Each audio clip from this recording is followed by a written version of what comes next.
Alright, now we got some X-Men 97 to open. I was backed up on videos and stuff going on in the store that took me forever to get to Lantern's Light, but now I've got to X-Men 97 early, I guess? I don't know. I think this is released early, or got to on time, or I don't know.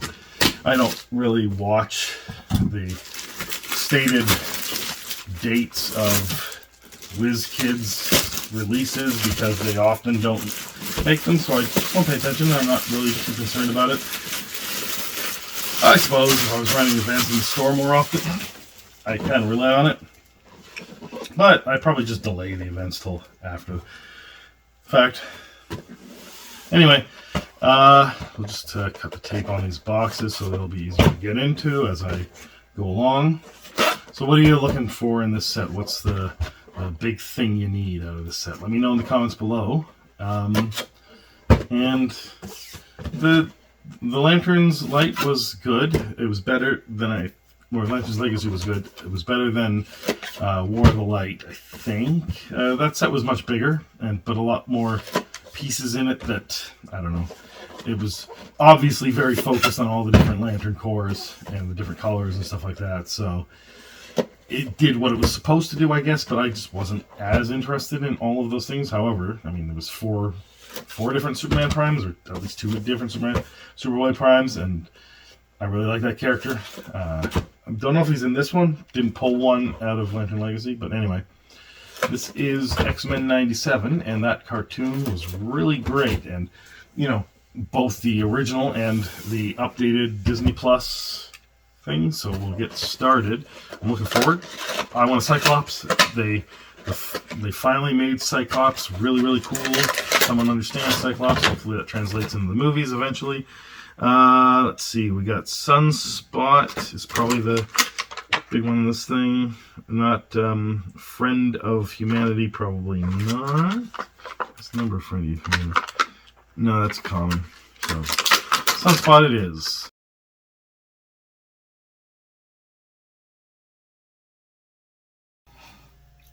Sorry, had a bit of a technical glitch there. Anyway, so I was on to Scott Summers being the thing in this box.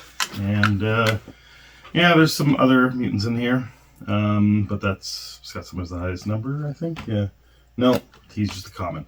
So it's actually Bastion. I'm glad Scott Summers from X-Men 97. Because as I was saying, he's really cool in that. And he's always been cool. It's just that he was underserved in prior things. So, anyway, Bastion. I don't know if I particularly cared for that character in the X-Men 97. It was the first half that I particularly liked. And I was hoping to get to the Siege Perilous, and I don't think they ever got to it in there. And it's funny because I would read X-Men comics after the Siege Perilous, and it would constantly reference that, and then, I don't know, never fully explained it, so I am still to this day, I mean, I think I've read up on it a little bit in like Wikipedia or something like that, but I'm still not fully clear on, you know, what happened with the Siege Perilous and, you know, what it was and that kind of stuff. Anyway, we got a Wolverine. I put him up there, but he's just common. And then Callisto. Callisto, not necessarily my favorite character either.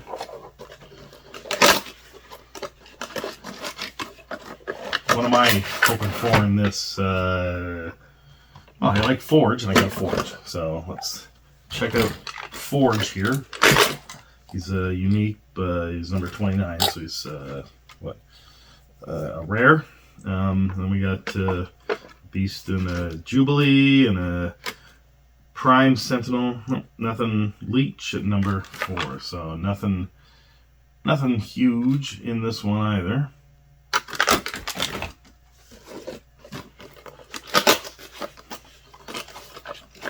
But I do prefer Forge and Aurora, Storm. Oh, here's a nice little Professor X in a wheelchair, in a hover wheelchair. So I prefer Storm with Forge than I do with Black Panther. This is number 35, so it's the beginning of the super rares, I'm guessing. To me, my X-Men, his little word bubble says.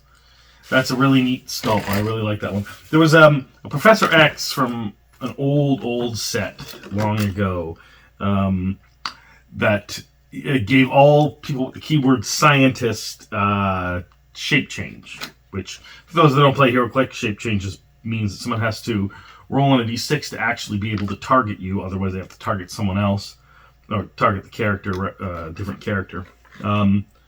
And there's a good number of scientists in Marvel in general.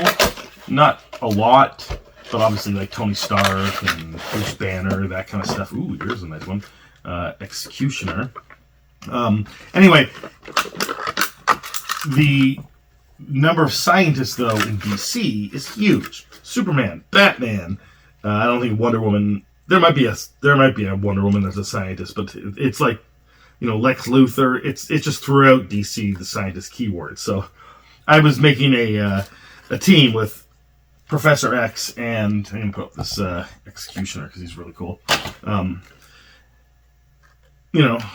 Professor X, Superman, Batman, and a bunch of other cool characters. Let's see, who's this? This is it's a common Magneto. The Gambit is common, and there's 2 Gambits in this one. 2 common Gambits.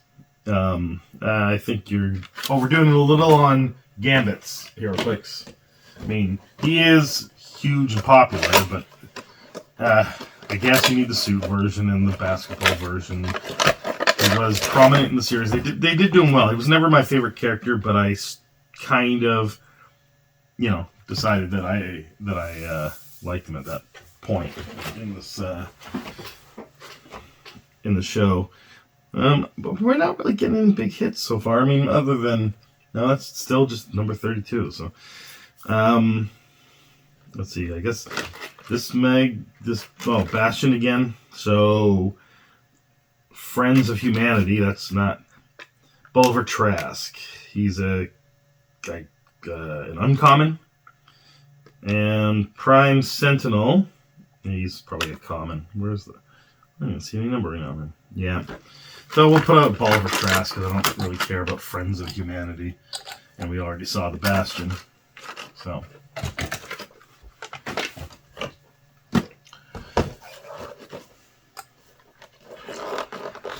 Yeah, I don't think we've hit anything big in this, as far as I know.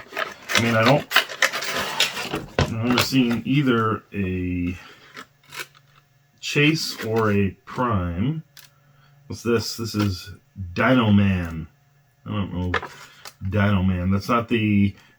I prefer the pterodactyl that turns people into dinosaurs. That doesn't want to...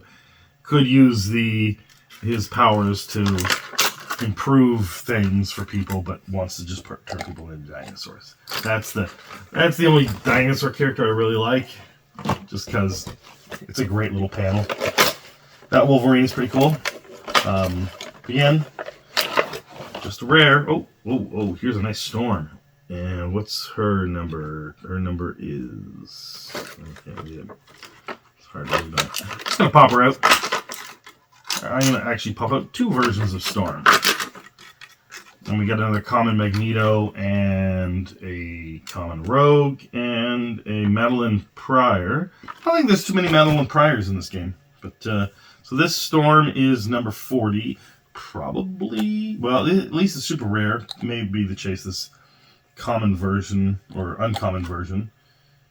We'll move her off to the side and put her in the center. Because... that's a really, really good Storm sculpt. So, I approve.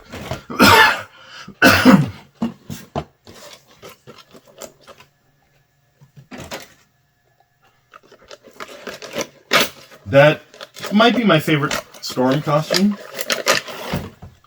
Ooh, what's this? This is number 39.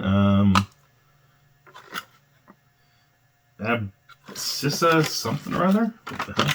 I don't think I know this character at all, but it looks real cool. Huh.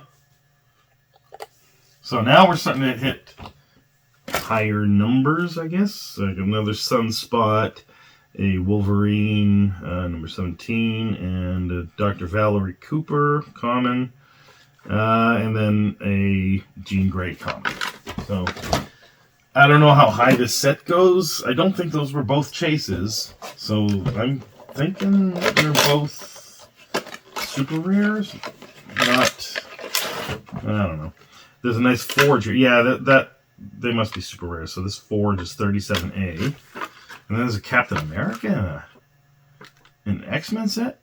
Number 30. Interesting. Huh. So we're getting a lot of super rares now, but again, I don't remember seeing a chase or... That's a really good Forge. I'll bring up the Captain America because it's kind of confusing why he's in an X-Men 90s. Oh, he does briefly show up. Yeah, that's right. When Wolverine goes to do something or other. Yeah, okay. Makes sense. He's in the set. Oh, this is a big Magneto, and I don't know how to get him out of the bubble. There we go. Okay, so this must be the chase. Chase Magneto, number 43. Yeah. There we go. Yeah, that is something. Just commons. And some uncommons. That's a Dr. Valerie Cooper again. That was the last box. So we got one chase. I don't think we got a prime. I don't get many primes in my boxes for some reason. I sometimes get multiple chases, but I don't think I ever really get. At least I do. I get the not good primes. That's what I usually get. Anyway, what were you looking for in the set? Did you like it? Have you opened any of it? I guess it's just out now, so you probably haven't opened it yet, unless you went to a tournament of some kind. Anyway, that Magneto is super cool, and don't know why he's got the giant planet at his back, because he's messed up the magnetic field, I guess. All right. But in any case, that's a super cool Magneto, and Magnetos are valuable, and people like Magnetos, and they're usually meta pieces, so I'm assuming this is a really good Magneto. Let me know below, and let me know what you think of the set, and have a good day.